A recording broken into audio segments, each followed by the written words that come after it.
तो आज इस क्वेश्चन में प्रॉब्लम नंबर 4 में हम एंट्रीज देखेंगे रिलेटेड टू परचेज, यानी इसमें जितनी ट्रांजैक्शन है वो सारी की सारी परचेज से रिलेटेड है।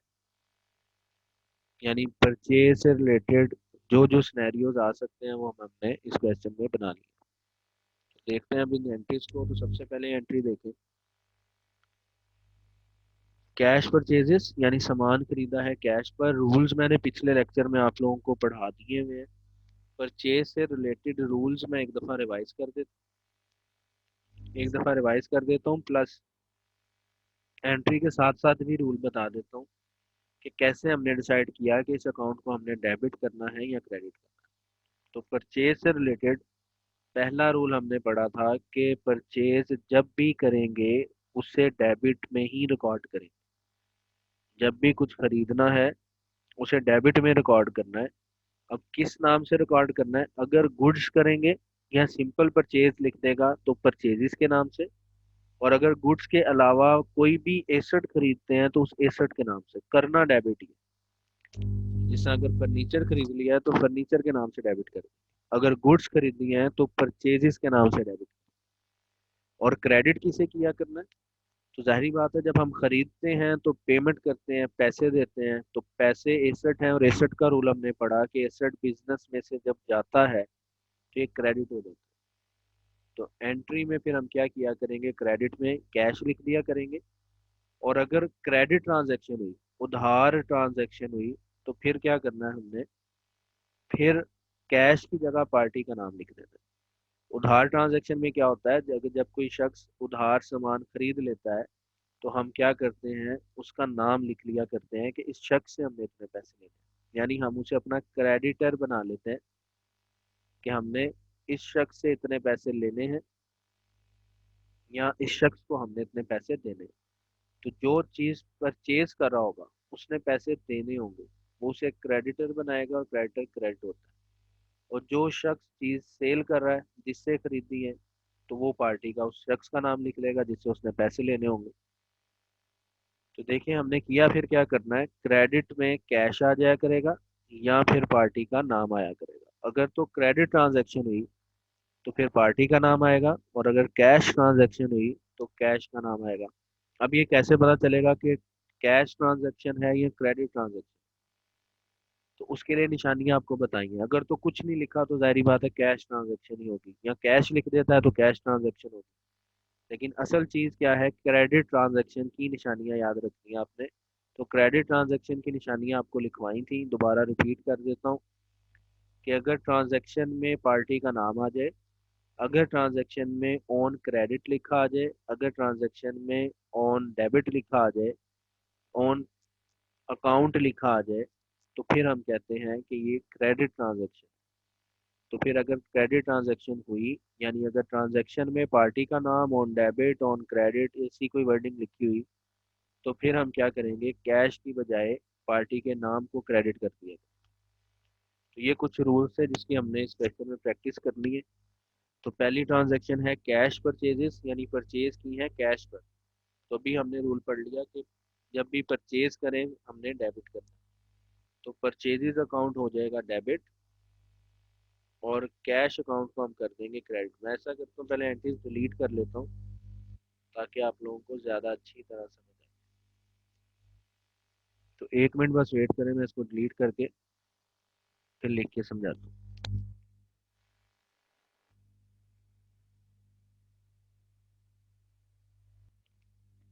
जी तो देखें, हमारे पास पहली ट्रांजैक्शन है कैश परचेजेस। अभी हमने रूल पढ़ लिया कि जब भी खरीदना है तो परचेजेस अकाउंट को डेबिट करना है, और कैश पे खरीदा है तो कैश जा रहा होगा बिजनेस से, तो कैश को क्रेडिट करना है। तो एंट्री आ जाएगी हमारे पास, परचेज अकाउंट को करेंगे हम डेबिट, टू कैश अकाउंट को हम करेंगे क्रेडिट। क्योंकि कैश एसेट है, जब भी ये बिजनेस से जाएगा तो ये क्रेडिट हो जाएगा। और अमाउंट आ जाएगी हमारे पास, डेबिट में भी 60,000 और क्रेडिट में भी 60,000।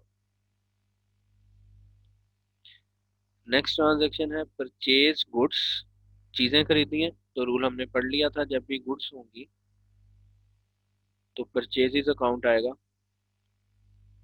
फ्रॉम रहीम। रहीम से खरीदी है तो देखें, अभी आपको क्रेडिट ट्रांजैक्शन की निशानियां बताई थी कि अगर ट्रांजैक्शन में पार्टी नेम गिवन हो तो उसका मतलब होगा कि कैश की जगह फिर हमने पार्टी का नाम लिखा है।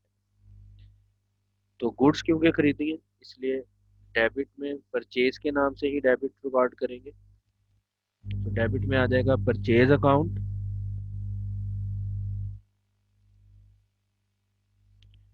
और क्रेडिट में अब कैश की बजाय पार्टी का नाम आ जाएगा टू रहीम्स अकाउंट। तो एंट्री आ जाएगी हमारे पास purchases account to Rahim account, और वैल्यू डेबिट में भी आ जाएगी 20,000 और क्रेडिट में भी आ जाएगी 20,000। नेक्स्ट देखते हैं परचेज गुड्स। फिर से गुड्स खरीद रहे हैं तो रूल वही रहेगा हमारे पास कि जब भी गुड्स खरीदेंगे तो परचेजेस के नाम से रिकॉर्ड होगा फ्रॉम शफीक, पार्टी का नाम आ गया लेकिन उसने आगे लिख दिया है ऑन कैश, यानी कैश पर पेमेंट हो चुकी है। तो हमारे पास एंट्री आ जाएगी फिर से वैसे ही, खरीद रहे हैं तो डेबिट करेंगे परचेजेस अकाउंट को,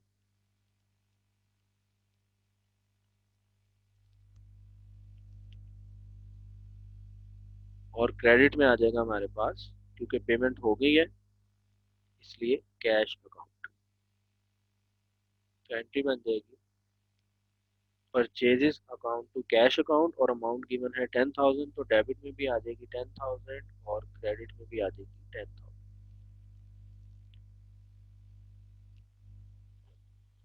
नेक्स्ट ट्रांजेक्शन है हमारे पास purchase goods on debit from ABC. तो ऑन डेबिट की निशानी हमने पढ़ ली थी कि जब भी ऑन डेबिट आता है तो वो क्रेडिट ट्रांजेक्शन को शो करता है, और दूसरी निशानी भी देखिए मौजूद है, पार्टी का नाम लिखा हुआ है एबीसी। और फिर से क्योंकि हमने गुड्स परचेज किए हैं तो जो हमारे पास अकाउंट बनेगा वो परचेजेस का बन जाएगा, और एक हमारे पास अकाउंट एबीसी का। तो देखिए एंट्री आ जाएगी हमारे पास क्योंकि गुड्स खरीद रहे हैं इसलिए परचेजेस अकाउंट फिर से डेबिट हो जाएगा, और क्रेडिट में कैश की बजाय क्योंकि क्रेडिट ट्रांजेक्शन है तो टू आ जाएगा पार्टी नेम जो कि गिवन है एबीसी।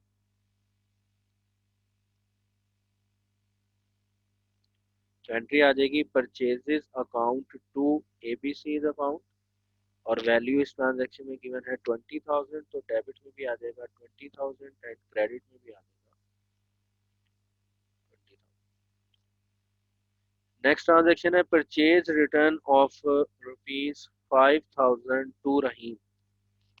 परचेज रिटर्न के बारे में सुन ले। अकाउंटिंग का एक जनरल रूल है कि जब भी किसी बात की रिटर्न का जिक्र आता है तो हम उसकी एक्चुअल एंट्री को उल्ट कर दिया करते हैं। अब क्योंकि परचेज रिटर्न की बात आ रही है तो देखें, अभी हमने पढ़ा रहीम से खरीदा था तो एंट्री ये देखें की थी हमने, परचेज अकाउंट को डेबिट किया हुआ था और रहीम अकाउंट को क्रेडिट किया हुआ था। अब वो खरीदा हुआ सामान हमने रहीम को वापस कर दिया, तो अब इस एंट्री को उल्ट कर देंगे। तो एंट्री आ जाएगी हमारे पास रहीम्स अकाउंट अब डेबिट हो जाएगा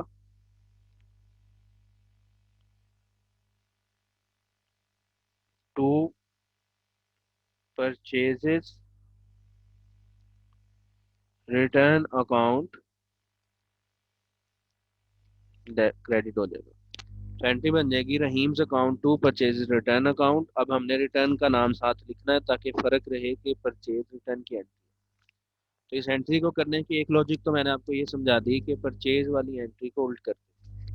दूसरी लॉजिक सुन लें, जिस तरह परचेज हमेशा डेबिट होता है तो उसकी जो रिटर्न हुआ करेगी वो क्रेडिट हुआ करेगी, और रहीम अकाउंट को हमने क्या कर दिया है, डेबिट कर दिया है। रहीम अकाउंट को हमने क्यों डेबिट कर दिया है, पार्टीज का रूल हमने पढ़ा था कि अगर रिसीविंग पर्सन हो तो उसे डेबिट करते हैं, और अगर गिविंग पर्सन हो तो उसे क्रेडिट करते हैं। रिसीविंग पर्सन मतलब लेने वाला, गिविंग पर्सन मीन्स देने वाला। तो क्योंकि हम सामान वापस कर रहे हैं रहीम को, रहीम सामान रिसीव कर रहा है, इसका मतलब इस ट्रांजैक्शन में जो रहीम है वो रिसीविंग पर्सन है, इसलिए रहीम डेबिट होगा। तो दूसरी लॉजिक के हिसाब से भी रहीम्स अकाउंट डेबिट बनता है, परचेज रिटर्न अकाउंट क्रेडिट बनता है। अमाउंट है इसकी 5000 गिवन, तो डेबिट में भी आ जाएगा 5000 और क्रेडिट में भी आ जाएगा 5000। नेक्स्ट एंट्री देखते हैं नंबर 6, परचेज ऑफिस सप्लाईज। अब भी परचेज किया है, रूल हमने पढ़ा था जब भी परचेज करें तो डेबिट ही करेंगे, लेकिन इस दफा गुड्स परचेज नहीं की बल्कि गुड्स की बजाय ऑफिस सप्लाईज खरीदी। और आगे मजीद कोई निशानी मौजूद नहीं है, रकम गिवन है, इसका मतलब कैश अकाउंट आ जाएगा हमारे पास। तो अब भी डेबिट करेंगे, लेकिन अब परचेजेस अकाउंट के नाम से डेबिट नहीं करेंगे बल्कि ऑफिस सप्लाईज के नाम से डेबिट करेंगे, क्योंकि रूल हमने पढ़ा था कि अगर गुड्स के अलावा कुछ भी खरीदें तो उसी चीज के नाम से डेबिट करेंगे। तो डेबिट हो जाएगा ऑफिस सप्लाईज अकाउंट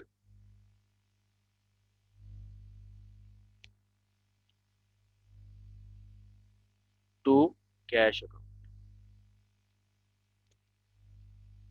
और अमाउंट आ जाएगी हमारे पास वैसे ही 7000 आ जाएगी डेबिट में और 7000 ही आ जाएगी क्रेडिट। नेक्स्ट ट्रांजेक्शन देखते हैं, परचेज फर्नीचर। फर्नीचर खरीद लिया है, तो वही रूल हमने पढ़ा, जब भी परचेज करेंगे तो डेबिट करना है, और गुड्स के अलावा अगर कोई चीज करेंगे तो उस चीज के नाम से, यानी एक अकाउंट आ जाएगा हमारे पास फर्नीचर का। और payment made on account, payment made on account का मतलब होता है कि अकाउंट से पैसे जाने। इट मीन जब अकाउंट से पैसे जाने हैं, अकाउंट मीन्स हमारा बैंक अकाउंट, तो जो दूसरा अकाउंट आएगा वो फिर बैंक का अकाउंट बन जाएगा, यानी हमारे बैंक से पैसे जाएंगे।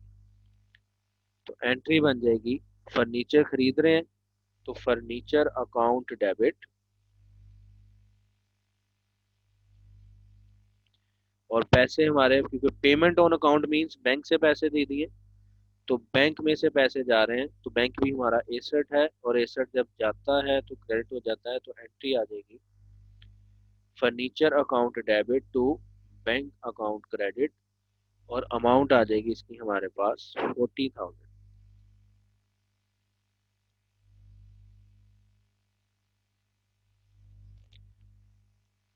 ट्रांजेक्शन नंबर 8 पढ़ते हैं।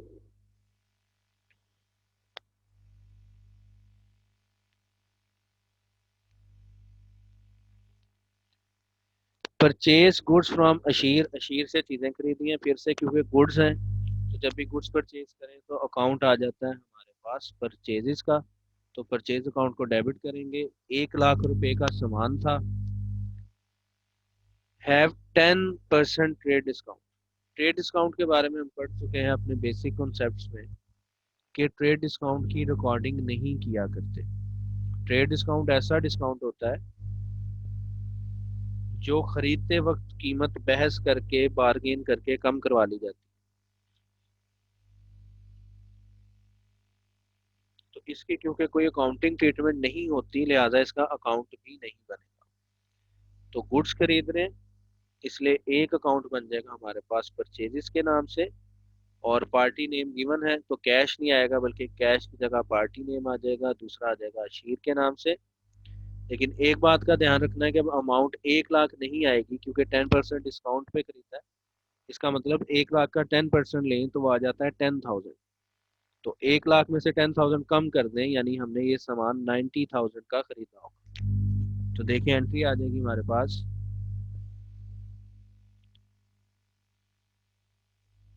परचेजेस अकाउंट को डेबिट करेंगे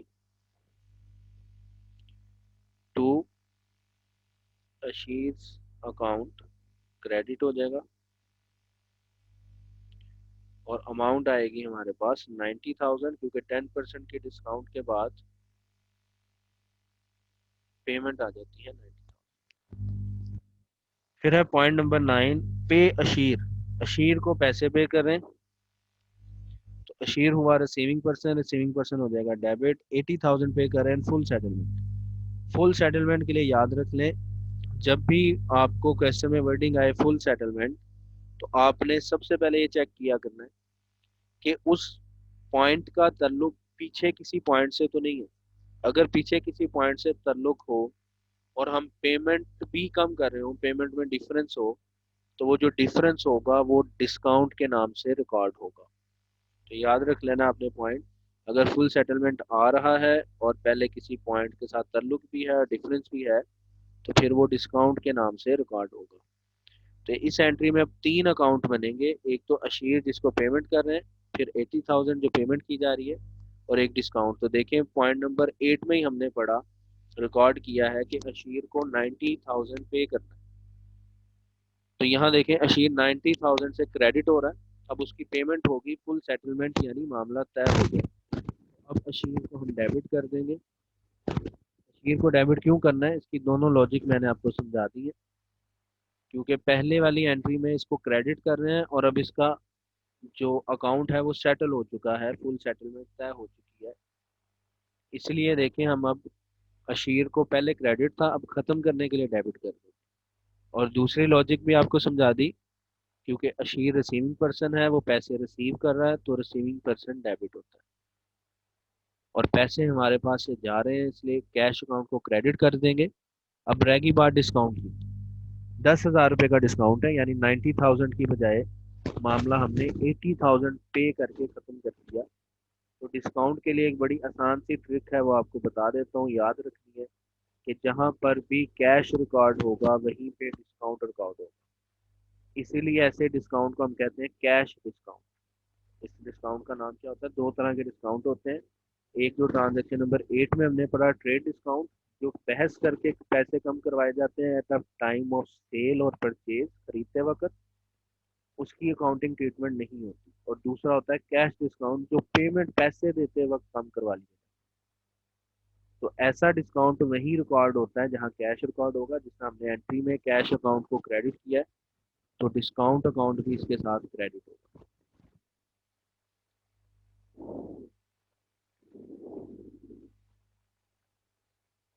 तो एंट्री आ जाएगी हमारे पास, अशीर अकाउंट डेबिट। अशीर का मामला खत्म कर दिया, अकाउंट सेटल कर दिया। 90,000 से पहले क्रेडिट था, अब 90,000 से ही डेबिट करेंगे। कैश से पे किया हमने 80,000, और डिस्काउंट हो गया 10,000, 10,000 कम। और फिर लास्ट एंट्री है इस क्वेश्चन की, purchase return ₹2,000 against cash. Purchase return का अभी रूल आपको समझाया था कि परचेज डेबिट होती हैं तो उनकी रिटर्न हमेशा क्रेडिट हुआ करे। और अब हमने चीजें वापस की हैं और पैसे भी ले लिए, यानी अगेंस्ट कैश, कैश पे रिटर्न किए। तो एक अकाउंट तो बनेगा परचेज रिटर्न का, जो कि क्रेडिट होता है, और कैश हमारे पास वापस आ रहा है, तो कैश एसेट है, एसेट जब भी बिजनेस में आए तो डेबिट करते हैं। तो एंट्री देखें आ जाएगी हमारे पास, कैश अकाउंट को करेंगे डेबिट, और टू परचेज रिटर्न अकाउंट को हम करेंगे क्रेडिट। अमाउंट आ जाएगी हमारे पास जो एंट्री में गिवन है, ट्रांजैक्शन में 2,000 डेबिट में, और 2,000 ही आ जाएगा क्रेडिट। तो यहाँ तक आज हमारा ये लेक्चर था, जिसमें हमने परचेज की ट्रांजैक्शंस की प्रैक्टिस की है, जो परचेज से रिलेटेड ट्रांजैक्शंस पेपर में आ सकती हैं।